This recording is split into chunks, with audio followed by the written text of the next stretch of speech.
Atenção! Começa agora uma teleaula de História do Ensino Médio. Você vai assistir a teleaula de número 58. Bons estudos! Tempo das coletividades. Este é o nome da unidade 7 do curso de História do Telecurso. Aqui vamos acompanhar grandes massas em ação. O tempo das coletividades é o tempo das manifestações, de multidões em praças públicas e da preocupação dos governos em atendê-las, cooptá-las e controlá-las. Na África e na Ásia, ocorre a luta pela descolonização, derrubando mitos de inferioridade ou incapacidade de autogoverno. Nos Estados Unidos, a sociedade de massa cria uma nova realidade nos meios de comunicação e entretenimento, e que ganha o mundo, especialmente a música, a propaganda e o cinema de Hollywood. No Brasil, o trabalhismo, o populismo e o avanço efetivo da pressão das massas misturam-se, compondo uma fase de especial radicalismo na nossa história.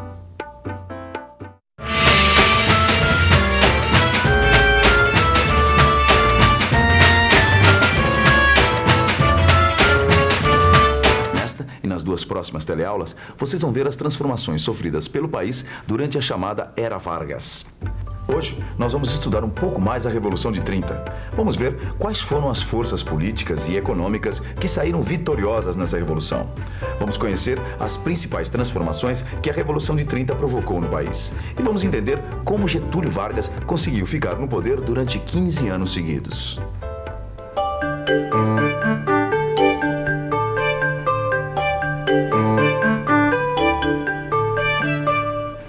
Título do eleitor, lembra a eleição, lembra a democracia. E democracia faz a gente se lembrar das nossas últimas teleaulas, anos 20. Pois é, lembra? Naquele momento, o país estava prestes a viver um momento democrático. Mas não foi exatamente isso que aconteceu. Com a Revolução de 30, as coisas mudaram de rumo.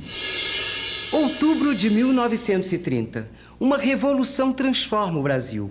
Uma das primeiras medidas adotadas pelo governo revolucionário é o fechamento do Congresso Nacional e das Assembleias Legislativas estaduais e municipais. Getúlio Vargas passa a governar através de decretos-leis. Ele limita o poder dos estados. Os governadores que haviam sido eleitos pelo voto direto são substituídos por interventores nomeados diretamente por Vargas. O Executivo Federal se torna todo-poderoso. Uma ditadura se instala no país. Diferentemente do que acontecia na República Velha, o Estado que se implanta a partir de 1930 é mais intervencionista, mais centralizador.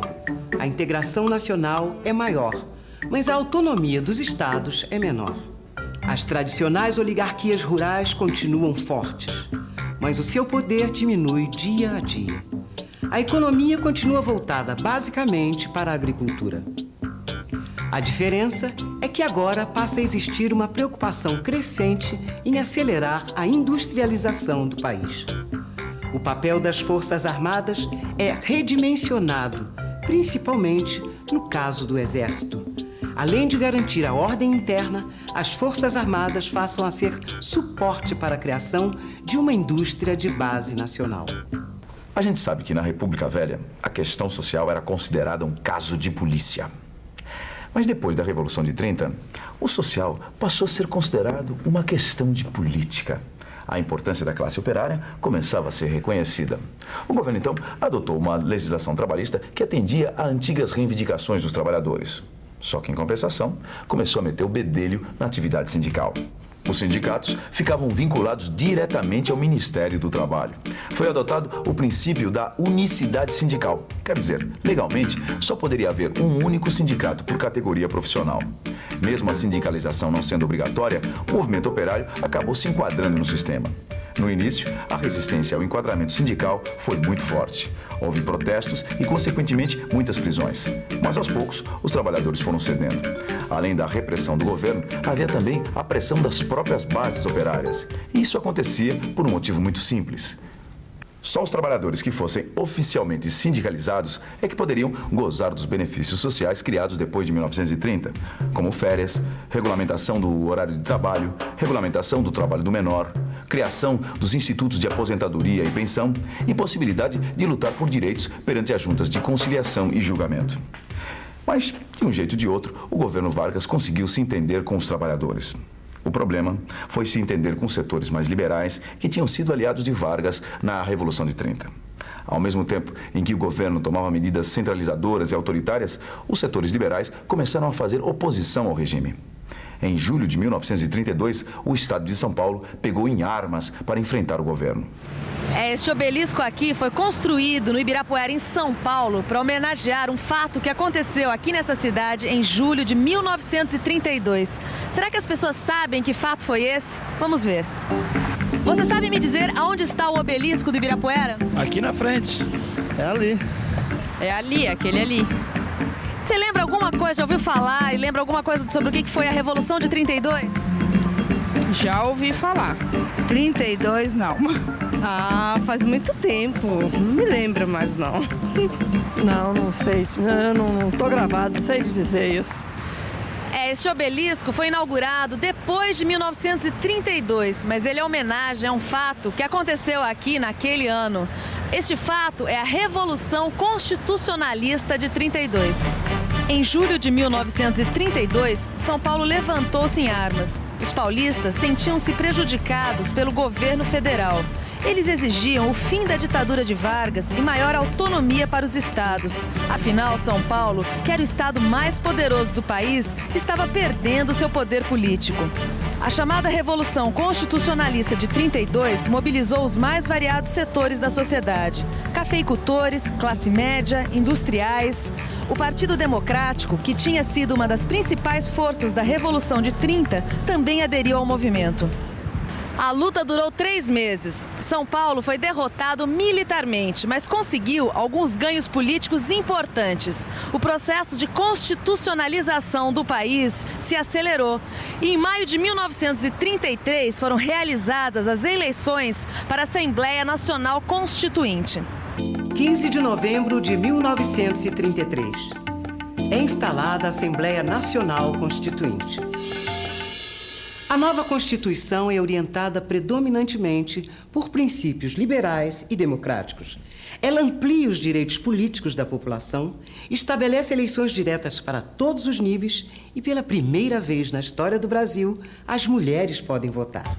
A nova Constituição retoma o princípio da liberdade e da autonomia sindical que havia no país antes de 1930. O Brasil é definido agora como uma república federativa.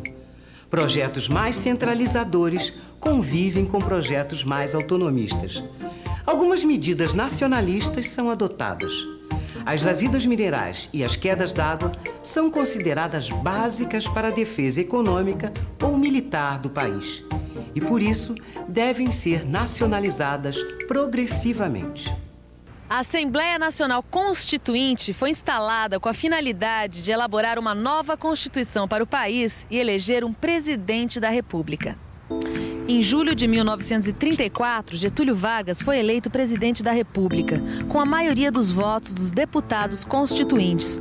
Com o encerramento dos trabalhos, a Assembleia Nacional Constituinte foi transformada em Congresso Ordinário. As eleições diretas para a presidência da República estavam marcadas para 3 de janeiro de 1938. Vargas não podia ser candidato. Para modificar a Constituição, era necessário o apoio de 2/3 do Congresso. No seu primeiro discurso como presidente constitucional, Getúlio Vargas não escondeu a sua insatisfação com a nova Constituição. Ele disse privadamente: "Eu serei o primeiro revisor desta Constituição." A Constituição de 1934 era uma Constituição liberal e teve uma vida curta. Com o fim da Primeira Guerra, ideias autoritárias, ideias totalitárias proliferaram em todo o mundo. A democracia liberal entrou em crise. A democracia liberal passou a ser considerada a responsável pela situação de desemprego e miséria que assolava diversos países capitalistas. O nazismo, o fascismo e o comunismo surgiam como alternativas ao modelo liberal democrático. Em 1922, o líder fascista Mussolini assumiu o poder na Itália. Em 1933, com a ascensão de Hitler, o nazismo se tornou vitorioso na Alemanha. Nesse mesmo período, Stalin, o principal dirigente comunista da União Soviética, vivia seus dias de glória. No No Brasil, com o fim do regime ditatorial e a implantação de um regime constitucional, o processo político se radicalizou. A vida sindical foi reativada. As greves aconteciam por todas as partes. 2 importantes movimentos mobilizaram as classes médias. De um lado, a AIB, Ação Integralista Brasileira. Esse movimento político, dirigido por Plínio Salgado, foi criado em 1932 e tinha um caráter profundamente nacionalista e antiliberal. O lema dos integralistas era Deus, Pátria e Família. Outro movimento que ia na direção oposta aos integralistas era a ANL, Aliança Nacional Libertadora. Esse movimento, criado em 1935, era inspirado na proposta das Frentes Populares da Europa. O seu objetivo era deter o avanço do fascismo e do nazismo em escala mundial. A ANL era composta por socialistas, comunistas, católicos e liberais. O movimento combatia o governo Vargas e se propunha a defender os interesses ameaçados das classes populares através da luta contra o imperialismo e o latifúndio. Tendo como presidente de honra o líder comunista Luiz Carlos Prestes, a ANL conseguiu rapidamente mais de 100 mil filiados. Como resposta às mobilizações populares, o governo preparou uma série de medidas repressivas, entre elas a Lei de Segurança Nacional. Julho de 1935. A Aliança Nacional Libertadora é colocada na ilegalidade. A partir daí, a proposta do Partido Comunista de derrubar o governo Vargas através de uma insurreição armada começa a ganhar força. A proposta ganha a adesão de alguns militares remanescentes do tenentismo. Em novembro de 1935, estoura uma revolta liderada pelos comunistas. A rebelião fica restrita às cidades de Natal, Recife e Rio de Janeiro, e é rapidamente vencida. Mesmo assim, deixa graves consequências para o país. O comunismo passa a ser considerado o inimigo número 1 do governo. Milhares de pessoas são presas em todo o país. O Congresso passa a aprovar todas as medidas repressivas solicitadas pelo Executivo. Pouco a pouco, o Legislativo vai recuando e cedendo espaço para o fortalecimento de Vargas.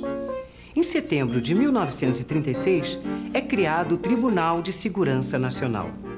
Esse tribunal passa a julgar os crimes das pessoas acusadas de envolvimento com o levante comunista. Entre essas pessoas está Pedro Ernesto, prefeito do Distrito Federal. Vargas se aproveitou do chamado fantasma do comunismo.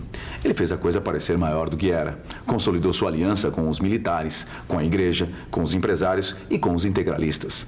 Vargas também interveio nos estados que demonstraram maiores resistências e afastou diversos oficiais legalistas dos cargos de chefia. Em 1937, Vargas deu seu golpe de misericórdia, se aproveitando mais uma vez da suposta ameaça comunista. Um documento sobre uma nova revolta comunista que explodiria em breve no país foi apresentado à nação. Esse documento, que ficou conhecido como Plano Cohen, tinha sido forjado pelo próprio governo. No dia 10 de novembro de 1937, tropas militares cercaram o Congresso e Vargas apresentou ao país uma nova Constituição. Através de um golpe de Vargas, começava o Estado Novo. Mas esse é um assunto para a gente conversar outro dia. Por enquanto, você fica aí com a revisão. E atenção, se liga aí que é hora da revisão. Na teleaula de hoje, você viu que depois da Revolução de 30, Getúlio Vargas tirou a autonomia dos estados e concentrou o poder no Executivo Federal. Viu que a política do governo de enquadramento dos sindicatos teve apoio das bases operárias graças aos benefícios trabalhistas implementados por Vargas. Viu também que um dos principais movimentos de reação ao governo Vargas foi a Revolução Constitucionalista de 1932, que aconteceu em São Paulo. Você viu ainda que depois de ser votada uma Constituição mais democrática, Vargas foi eleito presidente pela maioria dos membros da Assembleia Constituinte em 1934. Finalmente você viu que o clima de liberdade durou pouco. Getúlio Vargas se aproveitou das revoltas comunistas para fechar o Congresso, mudar a Constituição e implantar no país uma ditadura que ficou conhecida como Estado Novo. Na nossa próxima teleaula, nós vamos aprender melhor o que foi o Estado Novo. Aliás, você sabe quais foram as principais medidas adotadas pelo novo governo? Você sabe quais eram os aliados de Vargas e por que Vargas foi deposto em 1945? Olha, se você estudar direitinho o que aprendeu hoje, você vai entender bem melhor o que vem pela frente. Até a próxima.